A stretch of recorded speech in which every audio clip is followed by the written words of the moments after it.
Rev up your engines!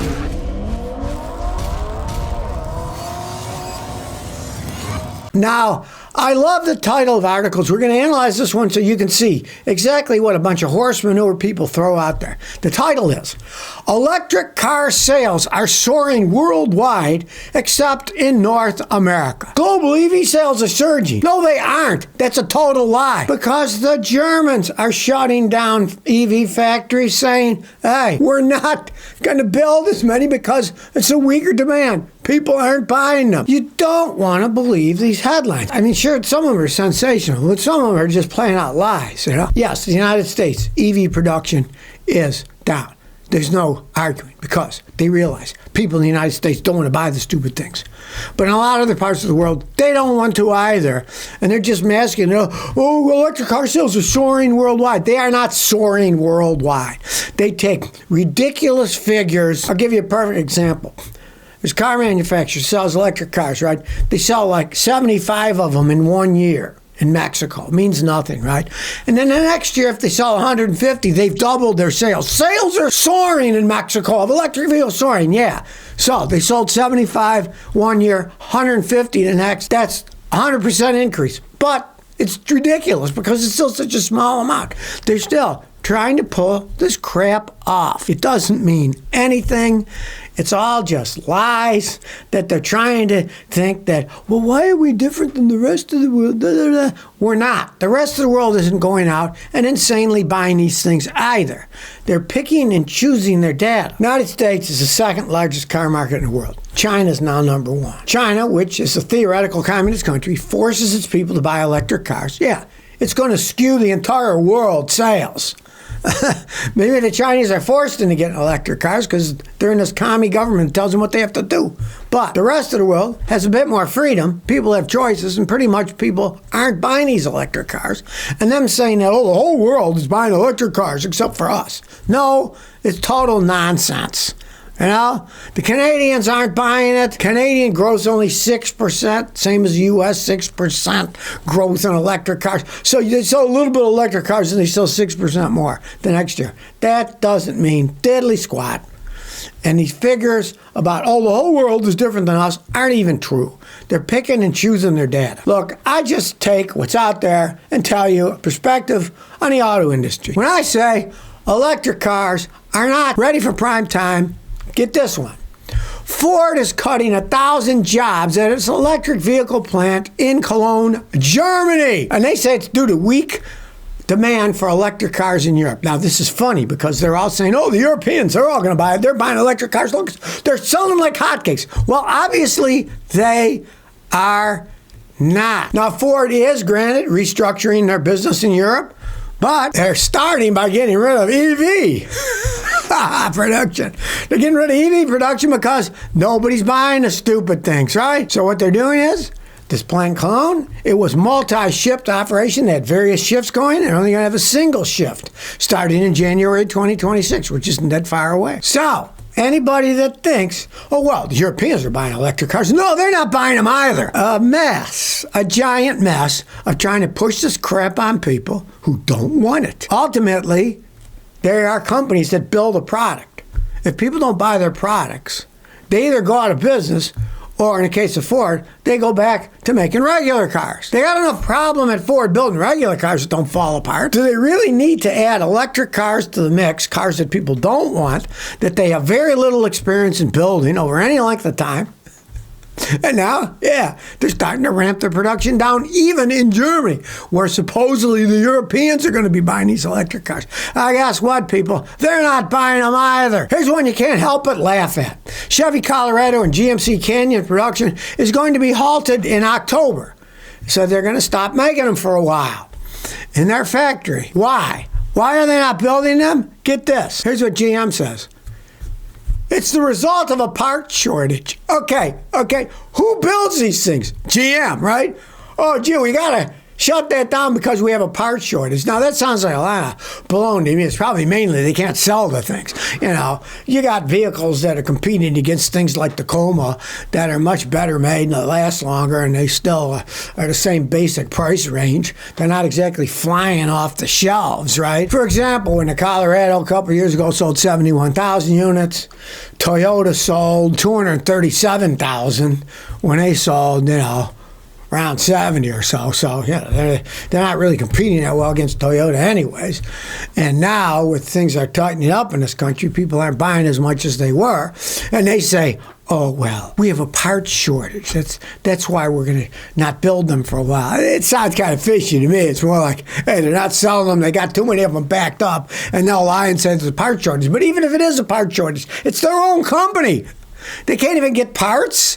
Hey, we don't have coronavirus or anything going on, right? Realize only probably about 48% of these things, the parts come from the United States and Canada, right? The rest come from all over the world. They've got a supply chain that's absurd, that doesn't work all that well. So, hey, GM, yes, they're in deep trouble. We all realize that.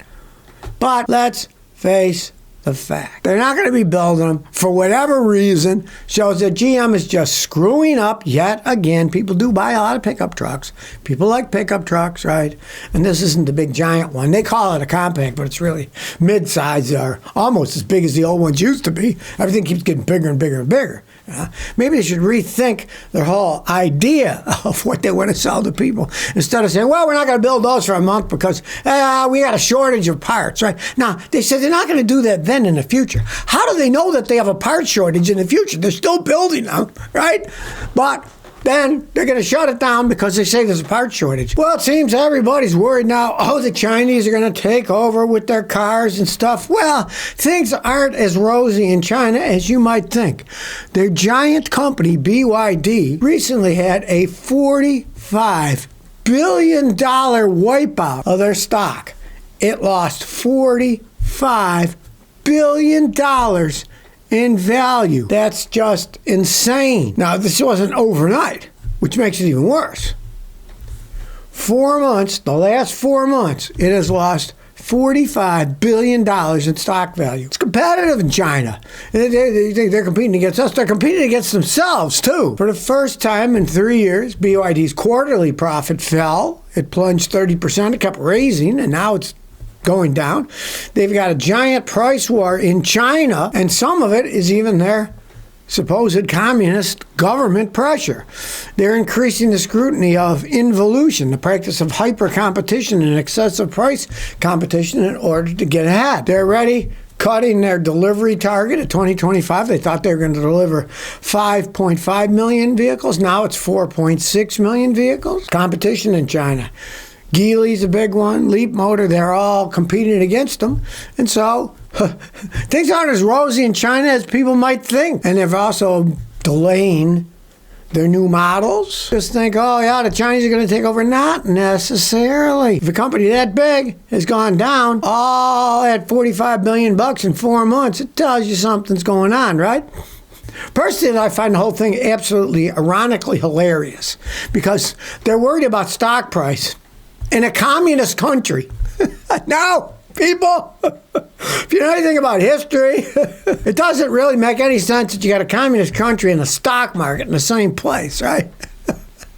It's crazy. Yes, the world indeed upside down. Well, Ford is moving its headquarters away from Dearborn, Michigan. What, are they going to China? No, they're going 3 miles down the road. Now, this is hilarious to me because Ford's got all these problems with quality control. Their vehicles aren't made well. They're overpriced. So what's their solution? We'll move to fancier new offices. Yeah, that's going to solve Ford's problems, right? Can anybody say corporations dead from the neck up? The neck up, the head wants new offices. They're not happy with their old offices, right? Doesn't matter. They're making crappy vehicles and fall apart. Hey, they got to have a good image. They got to have a nice new office they're in, right? Well, Ford's moving its headquarters the first time in 7 decades, all 3 miles away from Dearborn, Michigan. They're still in Michigan, right? So, Imagine the money that they're wasting on this stuff. Instead of building the cars better, maybe paying their workers more, they're building fancy new buildings so their white-collar workers can live in their ivory tower away from the rest of the world. It's going to feature 14,864 square meter food hall. A food hall. Big food. They can eat, right? They can fill their stomachs as they make crappy vehicles. I think you could have put your money into better things than moving your headquarters 3 miles down the road. You know, it's just absolutely absurd. And hilariously enough, GM is also in the middle of a headquarters move from their home on the Detroit River to a new office building in downtown Detroit, right? So you got these companies that are going, making problematical vehicles. You buy one, try to get it fixed under warranty. They don't fix it right half time. GM build all those bad engines, and they're not replacing them all. They're just giving some BS. Oh, that one sounds okay. Put heavy oil in it. That's their solution, right? While they build new castles for their executives and their white-collar workers to be in. Does anybody else smell something going on here? And it stinks. Imagine if you bought one of these horrible vehicles. Then you find out they spent all this money so their offices can be nice and new and clean while you're driving their car that's falling apart they don't fix right. Okay, what's up with old Elon, right? He just bought $1 billion of Tesla stock. Why? What's going on? Why did he buy $1 billion? And what did he buy them with? You know, I'd like to know the history of this. Well, if you know anything about the stock market, when companies are in trouble, a lot of times they do buybacks like that, right? They buy their own stock to artificially inflate the value of it. Harley Davidson was notorious for doing it with their motorcycle company. Now they're in deep doo-doo because people aren't buying their bikes anymore and they got all kinds of problems. But for years, they would be buying back their own stock so it would make it look like the stock was actually doing good when it was just them playing with money. Elon did buy $1 billion Tesla stock. And they say things, oh, it shows his confidence, yada, yada, yada, yada, yada. They can give whatever baloney they want. The main thing is if somebody keeps buying their own stuff back, they're buying their own stock. There's something wrong with the stock, and they're trying to prop it up for further. And the funny thing is they said Elon Musk bought $1 billion of stock. How did he pay for it? I want to know. They're not telling us, right? They're not telling us how he bought it back. They say he used his own money through a revocable trust. Well, this is the first time in 5 years he bought any of the stock, right? Basically, he wants to boost the stock price, right? I mean, it came from a revocable trust. So who knows where that money, where did that money come from, right? How did the money go in the trust? What, probably Tesla stock, right? Who knows? The whole thing is just insane. But anybody who understands a little about the stock market knows guys will be buying their own stock because they want the stock price to go up. That's just how it works. If somebody's buying that much of the stock, the price starts going up. The more people buy, the more the price goes up. And conversely, if he would have sold $1 billion worth of stock, the price would have gone down. So they say you're not supposed to manipulate the stock market. That's all these people do, right? So strangely enough, now he's trying to get the stock because the stock's been going down for a while. Now he's doing these emergency measures, buying it back. But in the long run, let me tell you something. This never works. It's good for scamming short-term stock gains. But in the long run, if the company isn't making the right stuff that people are buying, it will fall down like a house of cards. Well, proving that Americans really aren't in love with sports cars anymore, a man just bought a 2024 Nissan Z Performance from a New Hampshire dealer for $34,000. Okay, and you might think, well, what does that mean? Well, this is a one-year-old car. It went for $53,000 when it was new, and now it went for $34,000. This is their Nissan Z Performance, their top-of-the-line sports car, right? And it only had 11,000 miles on it. Now, the funny thing is, if people don't understand, Americans are no longer in love with these little sports cars. They all talk about, oh, I want a sports car, but they're not buying them. Give you an example. In 2023, they only sold 1,771 of these Zs in the United States, right? That's all they sold. 1,771. And then the next year, oh, they had a banner year. They sold 3,100 of them, right? Still, that's not very many cars. Americans are not in love with sports cars anymore. They're not running out and buying them. It's funny because they had somewhere, they said, well, we're only going to make it automatic. They said, oh, no, we want standard. So then they decided to make sports cars with standard transmissions. Guess what? They sold even less of them. It's all talk. Oh, it's the guys that talk. So I want this. Oh, yeah, I want this sports car. Is he going to buy it? No. He's just somebody fantasizing they want a sports car. But when it comes to putting your dollars down on the table, people are very rarely buying these things anymore. They are not what people are buying. They're buying SUVs. They're buying trucks. And they're buying more vans than they used to as people have kids and they realize they're kind of convenient vehicles, right? They're not going out and buying sports cars. But, you know, these companies, that's sort of like that's their top of the line, shows what a great company are. So they make these stupid sports cars that hardly anybody buys. Hence the resale value isn't that high because people aren't buying the new ones. They're not buying the used ones either. So if you never want to miss another one of my new car repair videos, remember to ring that bell.